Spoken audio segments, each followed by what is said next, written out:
Namaste, good afternoon. The title for today's talk probably caught your eye, I hope so. I used enlightenment, even though personally enlightenment's kind of overused. It's lost its, I want to say it's lost its relevance because traditionally it meant in the light. And the light is all the encompassing self. So in its true sense, in its original sense, to be in the light, to be engulfed, to be immersed, entwined with existence, the light, with Brahman, with God. But so I've used awakening. Awareness is another good one, but I've used to awake and to dwell in awareness. Okay. And a lot of times we talk about there were some questions about enlightened people. Let's talk about that today a little bit. Maybe I can hit your question. What's the qualities? What's this so-called enlightened person like? What walk on water? What is it? And here we use right from enlightened to awareness. And remember, my name is Hai Yang, which means ocean of awareness. So this is something that's close to me, close to my heart, close to who and what I am. Awareness that happens to express itself as a human body. It looks like a human, it speaks human language, but it is not a human. This can sometimes be recognized in how it relates to reality, to life, to itself. As one once said, like an alien trying to pretend he's human and not doing a very good job. But then one must be able to recognize this. So that's an alien trying to pretend he's human. The perspective of awareness is different than the perspective of the mind. The mind is centered on itself. Its chief concern to be good, to be right, to be safe, to be loved, recognize values. All these are attributes that we would think were in the enlightened person, but this is the mind wanting these things. So people want to be enlightened so that they can manifest these things. Good, to be right, to be safe, to be loved, recognize value. Awareness is not centered in any place. Awareness is simply aware.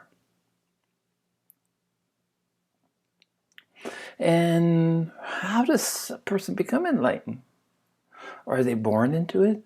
Can people be born enlightened, or is enlightenment something you gain later in life through inquisition of experiences and mistakes and reasons, lessons?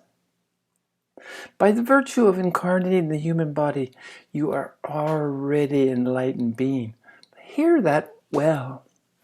Just this being encased in this shell, this human body, by definition, only an enlightened being can wear this body.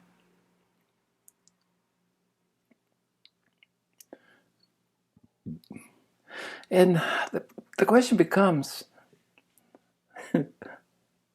how conscious of you are you of that just to be in a human body took an enlightened soul?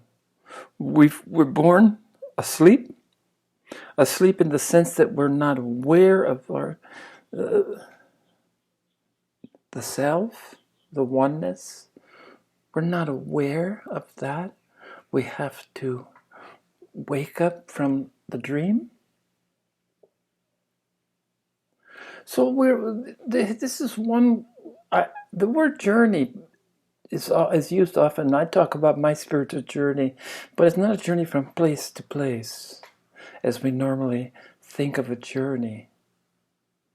It's a journey of recognizing or levels of awareness, okay, and lifting the veil. There are varying levels of mind consciousness that each one of us has to pass through on our evolutionary journey of becoming conscious of our enlightened status. So there is this journey, this evolution, evolved to change, to grow.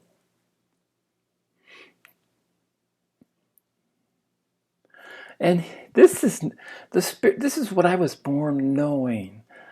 The spiritual journey is the sole purpose of every human being, whether you realize it or not. I realized it from cradle time. It is a journey from unconscious unity to conscious unity. That's saying it so well. These are some research, some notes I put together, some words that other people, I put them, cut and pasted and found and immersed my words, and but I'd like to use other words than I used all the time because it might be more relevant, more meaningful for different people. So only purpose, one purpose, from unconscious unity to conscious unity. It represents the fall out of unity and the absorption back into unity. This is what I mean. It's by forgetting. You fall out of the unity, the self, the oneness, and you have to absorb it back into the unity. From our conditioned self bound by time to our unconditioned self free of time. It is the recognition of our true and eternal nature. Life can discerned in two distinct halves. The first half is that of becoming. This half is characterized by separation and identification with the personal self. It represents the act of leaving home. The second half is that of unfolding. This half is characterized by unification and identification with the universal self. It represents the act of returning home. So we leave home to be born. In other words, we're born in this body, and only to return home eventually. Sooner or later, your time will come. Remember that there's not a race. It's not the hare and the tortoise. Well, it's a destination. That's not a destination. It's an awakening to an awareness that's inherent, that we all will discover in our own good time. Okay? Between these two halves, the leaving home and returning home, is a transition period known as the period of awakening or enlightenment. This stage represents the act of unbecoming and is a psychological dismantling of all that you think you are. I love that. A psychological dismantling of all that you think you are. This represents the act of becoming and is being born conscious of one's enlightened state would defeat the very purpose of incarnation in the human form. The truth of who we are can only be known if beliefs of separation are allowed to propagate. Without separation, we cannot know the enduring and fundamental truth of our existence. And as a caveat, I go along with this, but also I see deviation. I see some are born as a Buddha, born, awakened, aware, and it was for soul. It was a purpose. They completed the wheel of samsara, the wheel of sorrow. They completed this, and they no longer needed to be reincarnated, reborn. They completed this cycle in the previous lifetime. But some people choose, and I've made this choice already. I've consciously chosen to come back again, and because awareness came to me rather late in life. I worked on it for 60 years, and I hit on it at about 66, I guess, or so. Yeah, 65 maybe. Anyway, relatively late in life, or very late in life, honestly. And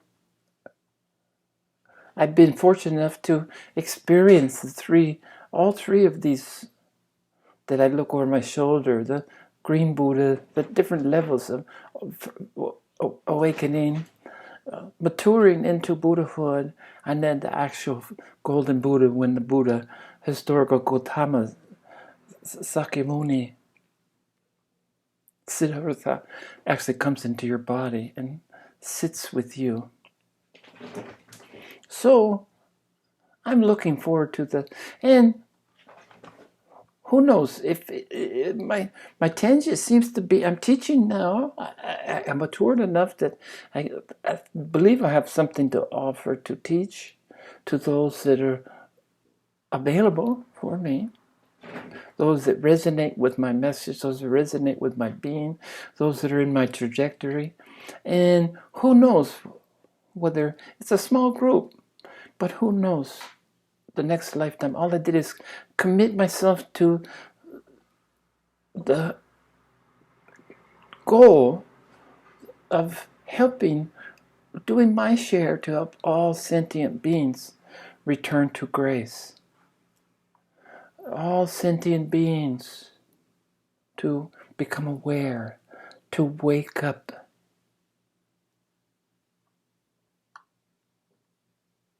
Okay?